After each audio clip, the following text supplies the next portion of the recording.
fishing. People, when you're in the mood, let's go fishing. Well, it's just me and you. Head on down to the fishing hole. Grab your hat, get your pole. Let's go fishing when you're in the mood. Canadian Sport Fishing is brought to you by Rapala, premium fishing gear crafted from experience. Yamaha, conquer outdoors. Bait Cloud, bring the fish to you. Dickies, quality workwear since 1922.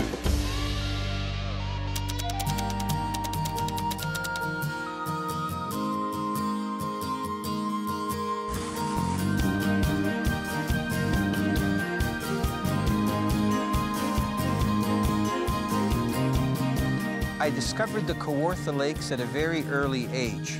You know, back then, I didn't have a driver's license. My parents would take me to the shorelines, and I would just fish from shore or from piers or docks. But when I got into my late teens, I started to rent boats, and I started to explore some of the waters further out, fish some of the islands and some of the distant shoreline for a variety of fish. This is an amazing system of over 10 lakes that's actually connected by the Trent Severn waterway. So you can get from one lake to another by trailering your boat, or you can go through the lock system. There's so many different fishing opportunities.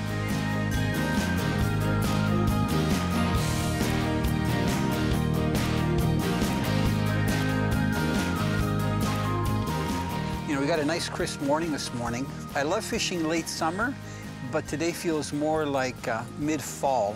I think it was like 37 Fahrenheit, and tomorrow's supposed to be 0. Like, do you know that? Yeah, freezing? it's supposed to go overnight, 0, yeah. Mike is used to it. This is Mike Williams, so he fishes tournaments, and you know, we worked together last year. He showed us a lot of his fishing spots when we filmed on one of the Kawartha Lakes. So we're starting out early. We don't mind getting out on the water real quick, because I'd like it to warm up a little bit, but they're calling for some nasty weather, so we're just getting rigged up. So you rig up whatever you're going to be using. So you can see here, some are bait casters, some are spinning outfits, and I'm keeping the rod glove on there until we're actually ready to fish. So I got one single hook. This is a flipping jig that I'm putting on. I think Mike's doing the same, because especially this time of the year, you know, both largemouth and smallmouth feed a lot on crayfish. I think a flipping jig is ideal for imitating that, especially when you put a trailer on it. So I've gone with fluorocarbon leaders because the water is pretty clear.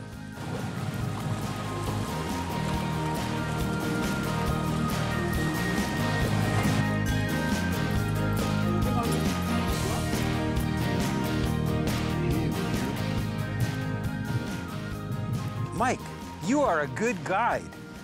I mean, we've just been fishing one spot. I can see why you do so well in tournaments. Can you reach it from there? Yep. Good. Okay, here's the pliers. Okay. Yeah, he was hooked nice and deep.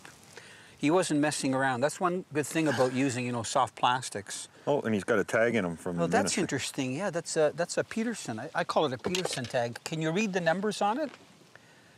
See if you can. This is kind of, you know, if you get a fish that's got a tag on it, it's kind of important that you record the number, because the Ontario government does all kinds of different surveys, and they can tell. If you tell them where you caught the fish, give them the number and the length of the fish at least before you release it, then they can find out how much it's grown or where it's come from. Could you read the number? Yeah, it's 5043. He's just a bit over 16 and a quarter. Okay. Now, I know that water's cold, but try to hold it. You should swim away. I mean, it's so cold that they'll take off. Does he look healthy? There he goes.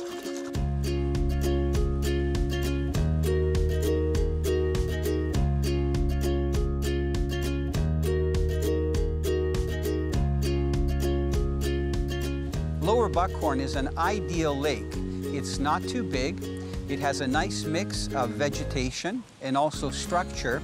It actually has flow coming in at the top end where there's a dam that connects Upper Buckhorn to Lower Buckhorn, and there's also a dam where there's some water flow at the bottom of the lake that exit the lake.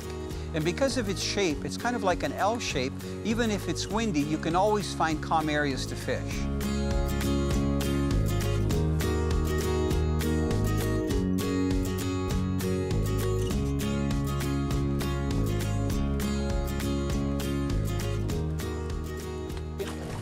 caught on the boat or something. Yeah, yeah. he's caught on there. Nice and easy. Wants to go under the boat? Perfect. Go. That's a tournament net job. Let's see how well he took that. Oh, not so good. Just got the hook in the side. Front lip. Beautiful smallmouth. Now you can see the pattern that we're fishing here. We're actually fishing out from shore. And these fish, I think, are in transition. So they're actually moving out, and eventually in the next month or so, they're going to go even a little bit deeper when the water gets colder. With this cold water and air temperature, look at, he's got tons of energy. So I'm just going to reverse that net in a moment here. Come on, fish. There he goes. Yeah. Perfect.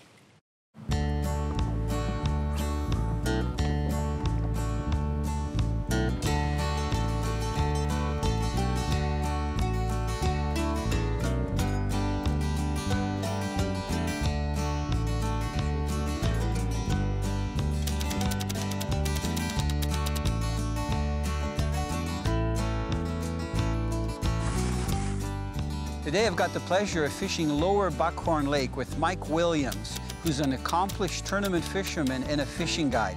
So he's going to take me to some of his best spots that he does really well fishing the late summer pattern. One of my highlights every year is fishing with fishermen that really know the areas that we're going to be fishing. And Mike Williams really knows his waters. He was born and raised on Upper Buckhorn Lake, and he fishes the Kawartha, he tournament fishes, he guides. And one of the things that I appreciate, he follows the fish through the different seasons.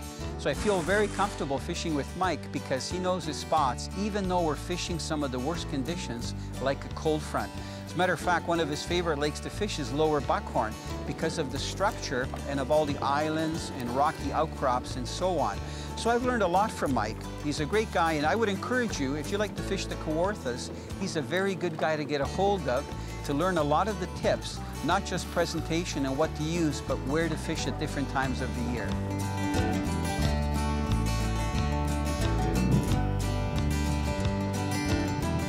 Late summer is actually the perfect time to target large and smallmouth bass because they're coming off of those shallow areas, the shallow bay, the cattails, the wild rice, and they're starting to move off to the first rocky structure that's not yet in deeper water.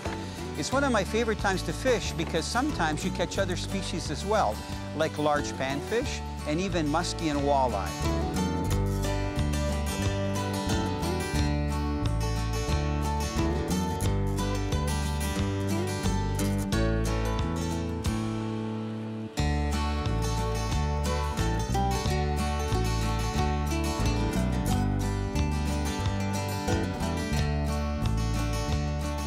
See if you can swim around this way. I'll make it a little bit tougher for you. You know, you got to bring him around the motor. Bring around the motor. Yeah. Okay, you know what? That is a good largemouth. Good job. And he was just off on the flat. Yeah, we were just talking about how we weren't getting many bites in between the rocks there, and ended up sticking with it and caught that one. So. You know what? That is a healthy bass. Look at the color. You know, a lot of people call largemouth black bass and smallmouth green bass. Well, this guy's pretty green. That's because of the vegetation. He wasn't around rocks. No, he was out cruising around in the weeds, so. Good job.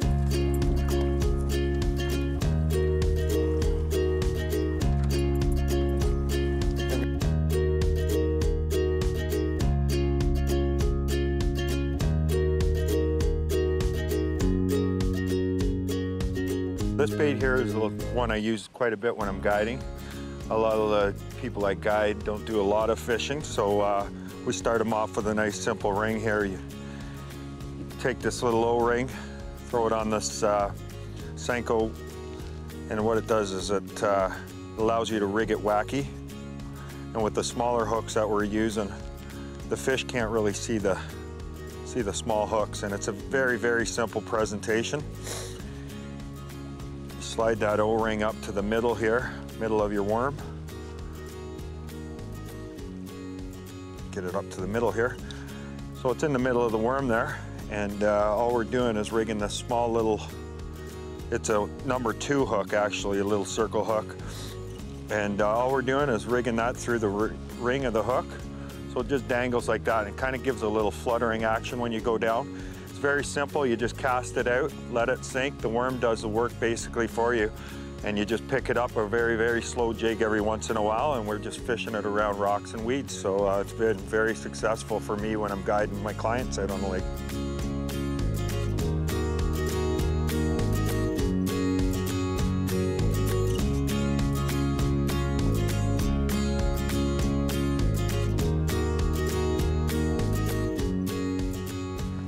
All right, Mike.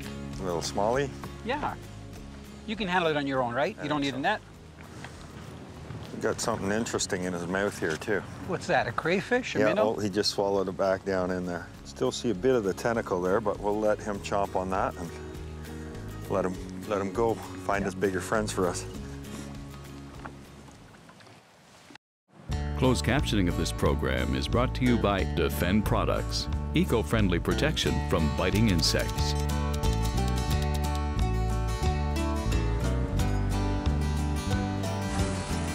This week, while we're fishing on Lower Buckhorn Lake, we're staying at Three Castles Resort. This is a great location because Three Castles is located right in the town of Buckhorn. You can actually walk to restaurants and shopping, and it's also right next to the dam. So there's beautiful sounds of rapids if you stay in the cottages. Their cottages actually are all on the water. They have cottages that range from 1 bedroom to 3 bedroom, and all of them have all the amenities of home. They also have barbecues. They provide the linens. All you have to do is bring your own towels. But what I really like about them is that they're right on the water. So it's great if you bring your own boat or if you rent a boat, or you can just fish from shore. They actually have great fishing right off their grounds. Three Castles Resort has over 17 cottages to choose from, and they have 1,600 feet of frontage.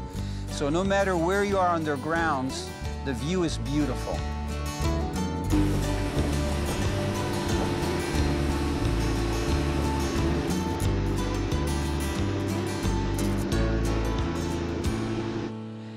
You know, we've only been limited to the areas we can fish. We've got about 25-kilometer-an-hour winds from the northeast. So we're trying to fish, you know, protect the shoreline, but it's tough, even detecting the hits. There's a fish. Oh, it's a small, oh, look at this. Small guy, and I got a bunch of weeds on there. Some of Mike's best spots we can't get to because you can't fish them properly. Little smallmouth. He's a potential 5-pounder in a few years.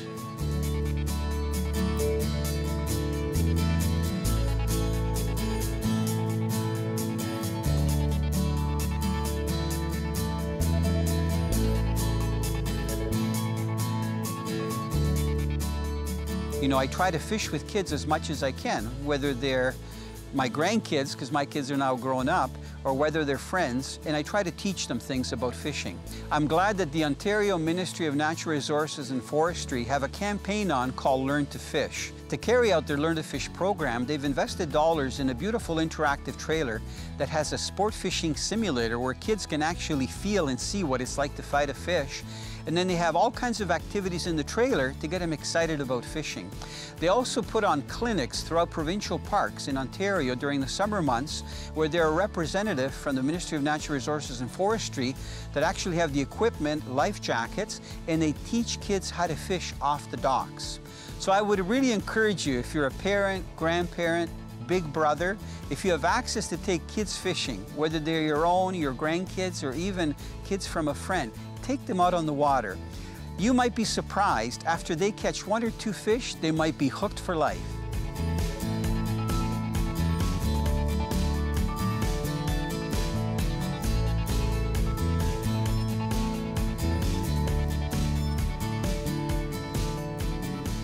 Okay, look it. Can you see he's got something in his belly? I can feel it. It's a crayfish. It's about 4 inches long. It's got 1 paw. Okay, I'm just kidding, okay? Like, what a cute smallmouth. You, beautiful little fish. He'd be a meal for Mulligan. You know that, but we're gonna let him go. Here, we got that nice low sun. And now look, you know, you can see all these rocks that are coming out here. That's one nice thing when you're fishing the Kawarthas. There's so much structure.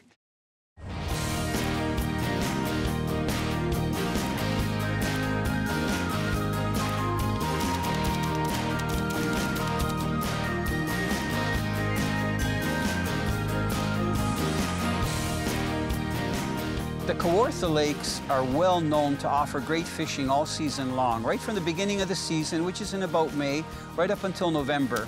where the game fish seasons close. One of my favorite times to fish, though, is late summer. That's that period when the leaves are still green, they haven't turned color fully or fallen off the trees, but a lot of the cottagers have packed it in already. So the boats are out of the water, very little activity on the water, yet the fishing is still very good.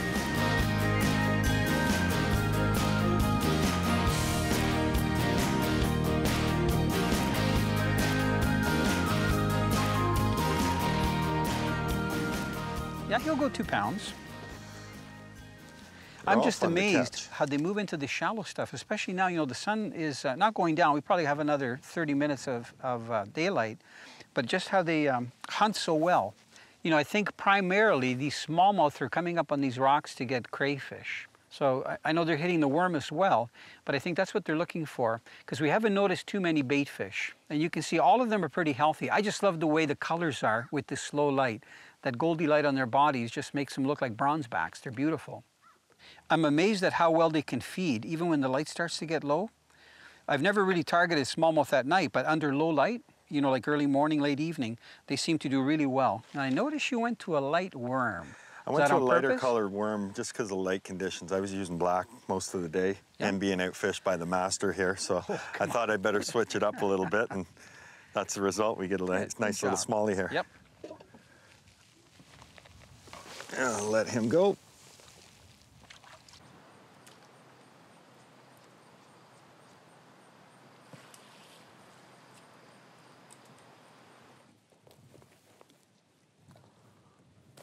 In late summer, I like to fish just off the shorelines, anywhere from about 100 to 300 feet away from shore. I try to look for points that extend out from shore and rocks that you can actually see with your eyes, sometimes several hundred yards offshore. The reason both large and smallmouth bass feed around those rocky areas primarily is because of crayfish. They'll feed on small panfish and minnows, but their main diet in late summer and going into fall is crayfish that are very plentiful in Buckhorn Lake.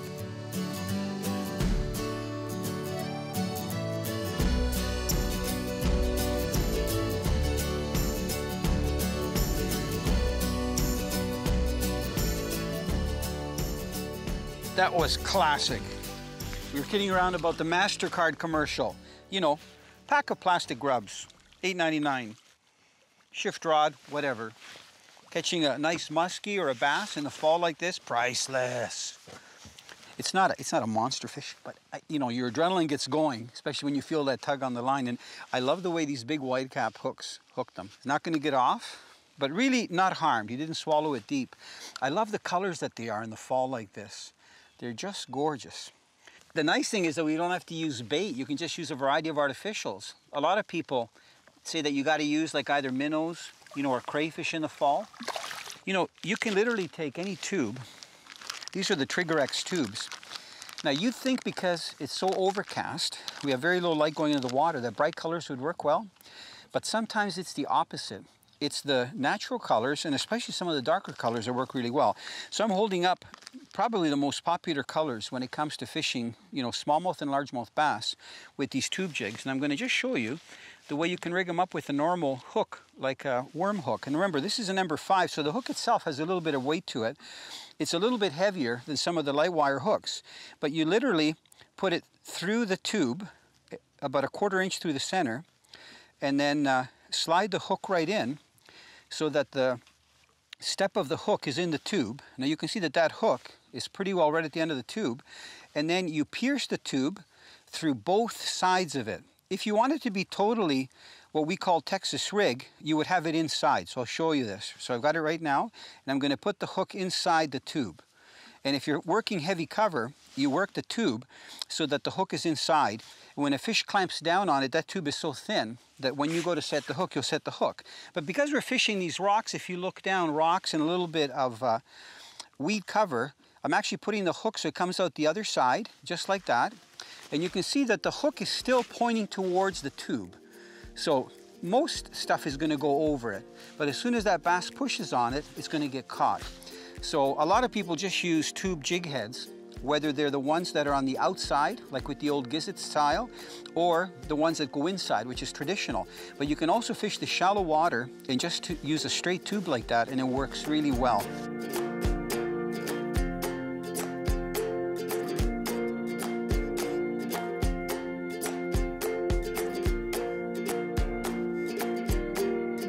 Lower Buckhorn Lake offers great fishing for both large and smallmouth bass, walleye, and muskie. But what a lot of people don't realize that especially early in the season, like May and June, it's excellent for big panfish. You can catch crappie regularly that are over a pound, jumbo perch that are almost a foot long, chunky rock bass, and even big bluegill. So for those of you that love to eat fish, those are the fish to target in May and June. These late summer bass can be caught in a variety of techniques. You can throw topwater lures if it's calm enough because they're still in shallow water. You can throw shallow running crankbaits. I like to twitch, very small slash baits in the shallow water. But really the most productive presentations are using soft plastics and shorter ones, anywhere in the 3 to 4 inch range. These could be worms or they could be crayfish imitations. The key is to fish them slow and to cover a lot of water in those rocky, shallow areas.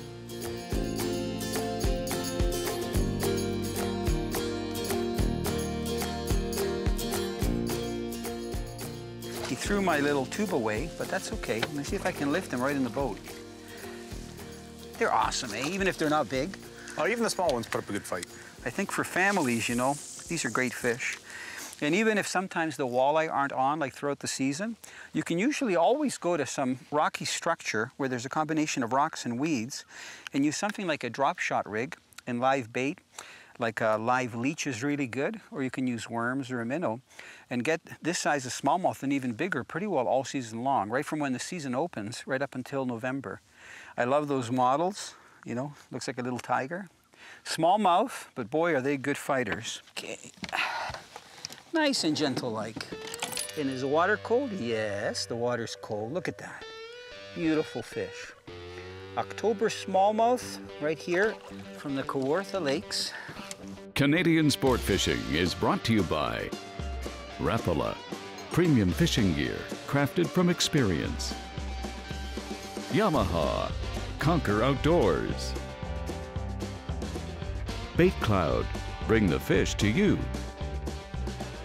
Dickies, quality workwear since 1922. This is a 6/0 hook. So if you see it on the package, it's like 6/0. You can see it's got a big wide bend, and then it has that little bend at the top. That's actually where the plastic goes on. But it's a very stiff hook, so this hook doesn't give. It's actually designed for large fish. But I find that using that wide bend is really good for hooking that fish. And that smallmouth had the hook right through the roof of his mouth, just inside the jaw, so he wasn't going to get off. So I'm not really setting the hook hard. I'm actually reeling, and if I feel a fish, then I just ease back and keep reeling.